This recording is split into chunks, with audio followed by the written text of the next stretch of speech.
Johan Norberg, you are a historian of ideas and author of many books, but today we are here to talk about your latest book, A Capitalist Manifesto. Johan, thank you so much for joining us today. Thanks for inviting me. So the first thing that catch my attention is that I went to your Wikipedia page and I see, they categorize you as a historian of ideas.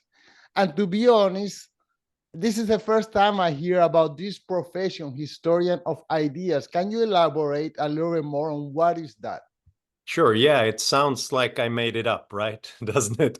I think it's fairly particular to Sweden. Many other countries have a subject like intellectual history, looking at important ideas, philosophy, politics, ideology throughout history. The history of ideas is a little bit broader because it combines the intellectual history with, real history, historical changes, demographic, economic, sociological, and how they interact between historical changes and the ideas. So it's really what you study when you don't know what you want to do with your life and you're just interested in too many different fields at the same time. Okay, well, that's funny. It's because I write a blog, and in my blog, I insist that students should choose careers such as, I don't know, accounting, finance, engineering, things that they can get out of college and get a job almost the next day. And you have gone into what, philosophy? I don't know, I have some other notes here, but you have gone into literature, political science, you have gone into the social science, and you seem to have been doing okay. Yeah, but I don't think I'm representative. So please don't change your advice for young students and what they should do with their lives, because it's not really a simple trajectory to get a job, to study this combination of philosophy, economics, and science in history. So it's more something I did because I just didn't know what to do and I was interested in too many different fields.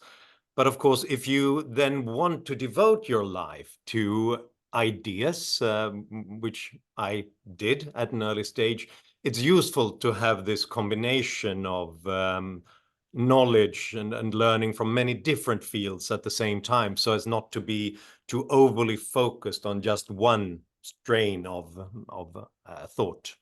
Okay, well, you are from Sweden, and I had to tell you, last year I had the privilege of meeting two of your ex-prime minister. I met Stefan Löfven and Magdalena Andersson. I am a part-time photographer, and they came here for a socialist summit in Montreal. Mr. Stefan Löfven hired me to follow him around and take photos of him shaking hands with other politicians. So I feel very privileged to be in a room with so many powerful people. I met Jacinda Ardern. I met, Justin Trudeau, our prime minister, but that was the first time I saw them in person. So I guess they were doing a tour globally to spread the idea of socialism. That's cool. Even if I don't agree with the ideas, it's useful to have a good photographer getting good pictures of you when you do it. So that's Okay. nice. So can you tell us a little bit about here, when we think of Sweden and the Nordic countries, we put them all in a bracket. We see them all as socialist countries, and the aspiration of many of our students, they tell us, oh, we should be more like Sweden. I mean, they don't talk about other socialist countries like Venezuela or Cuba. So they categorize you as a socialist country. Can you tell us, is first of all, is Sweden a socialist country? And is that something that we should look up to? Well, yeah, the problem with using Sweden as the example of sort of decent, successful socialism is that we're not a socialist country. We had a 25-year period in the 1970s and 1980s when Sweden really experimented with socialist ideas. But that was an experiment that was abandoned by both the left and the right in Sweden because it was seen as not being very successful. So the real story of Sweden's economic history is that we had a 100-year period of very free markets and limited government from basically 1870 to 1970. And that gave Sweden the fastest growth rate in the world after Japan, but they only won by a photo finish. And that turned Sweden into one of the richest countries on the planet. At that time, politicians thought that we were now so successful that we could begin to sort of think more about redistribution than production. But that was, in my reading of that history, a disastrous mistake, because the big, great Swedish companies like IKEA and Tetra Pak and others, they fled Sweden. They left, and we didn't get new big companies that produce jobs and wealth because it was seen as impossible to combine such big government and high taxes with wealth creation. And it ended in the early 1990s with a major financial crisis. And after that, Sweden has again liberalized its economy and become, in some ways, I think, more of a free market capitalist society than Canada and the United States, but definitely more than almost any other country around the world. So people who look to Sweden as this example of a socialist country, their perception lag. They're still sort of in the 1970s and 1980s. That's when Sweden was an outlier. And can you define socialism? Because it's a word that is thrown around, but I don't think many people really know what it means. Yeah, that's a good point. That's really where we should start. To me, socialism means that the government owns the means of production, controls the means of production. So businesses and large-scale industry and finance is owned, or at least substantially controlled, by governments.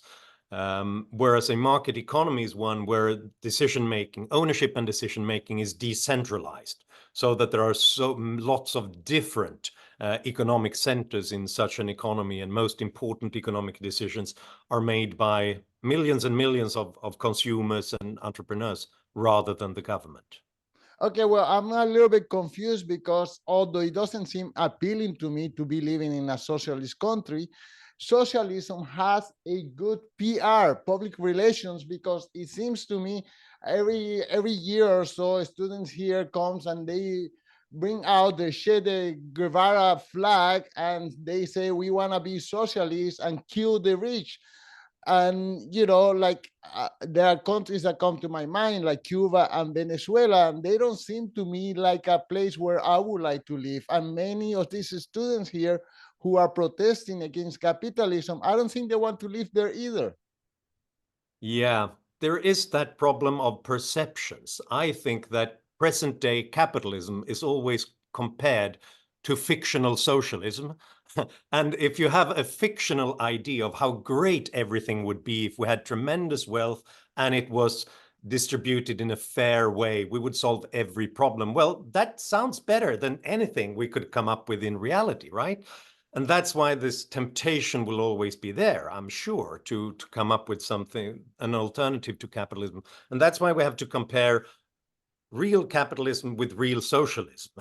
And in that case, what we see is that when that temptation was, when people fell for it in Venezuela, and Hugo Chavez and Maduro controlled the economy, they said all the right things, everything would be great, and food was a right and not a commodity to buy and sell. It meant that we got breadlines and hunger, and they destroyed all the productive forces of the economy, and millions and millions of Venezuelans fled from the real existing socialism that was there. And what happens often historically is that those who then continue to believe in socialism, they jump to the next place, to the next country. Originally, we heard in the 1920s and 30s that the Soviet Union was great. This shows why it's so much better than capitalism. That's the honeymoon phase, when you're in love with this ideal and you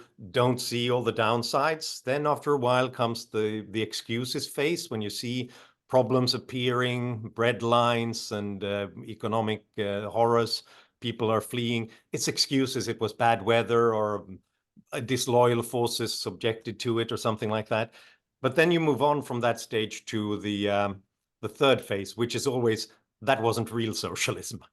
And then you abandon that case because you can't deny that it was a disaster, and not just in economic terms, but also really detrimental to human freedom and dignity. Then people move on to the next place. After the Soviet Union, it was Mao and China. That would be the great future. When people saw that it resulted in the biggest famine that the world had ever seen, people moved on to Cuba and said that, yeah, Che Guevara and Fidel Castro, that's real socialism. Mao wasn't real socialism. And then Cuba became the poorest country in Latin America. And then people moved on to, yeah, that wasn't real socialism, but Venezuela, Hugo Chavez, he will fix this. It will be wonderful. And then people, that fails as well. And then people always move on to Sweden because Sweden is always decent and people are not starving and it's a stable democracy. So I understand why people want to use it as a model, but it's not socialist. There's that. Well, all this that you just said makes sense to me.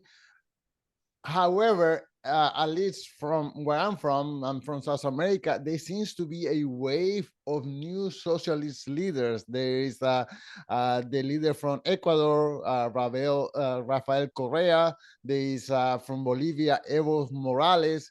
There is from Brazil, Lula. I don't know. It seems like socialism is spreading and people really like the idea. And in addition, what people feel disgusted about in capitalism is the immense wealth inequality. Like everyday people like me, we compare ourselves to Elon Musk and Jeff Bezos. Like I earn, I don't know, $30,000-$40,000 Canadian per year, while Elon Musk earns that in 1 second. Yeah.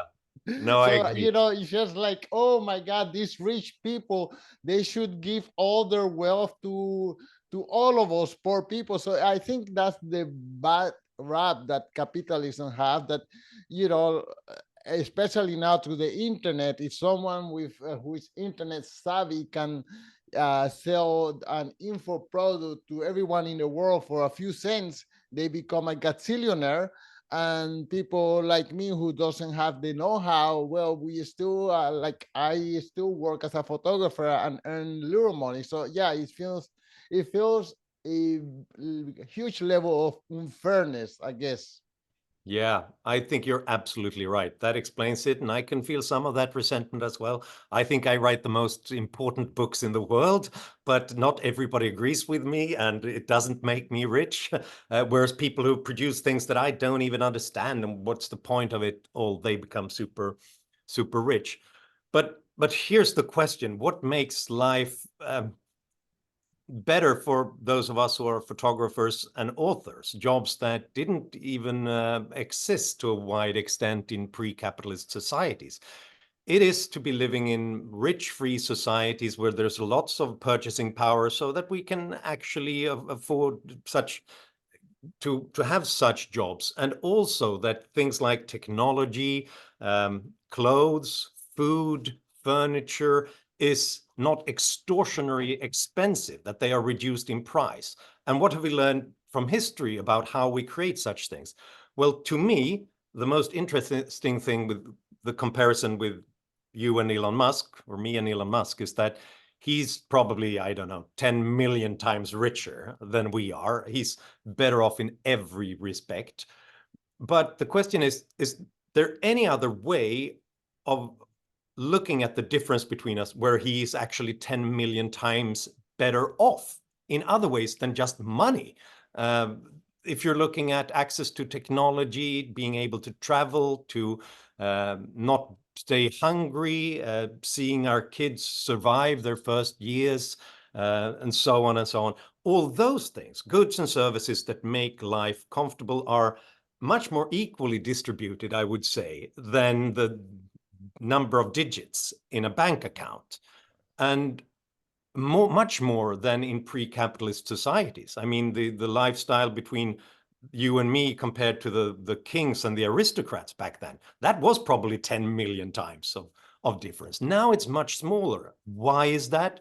Well, one reason is that lots of entrepreneurs and industrialists are working day and night to come up with a way of making all these goods and services just a cent cheaper or more easily accessible tomorrow than it was today.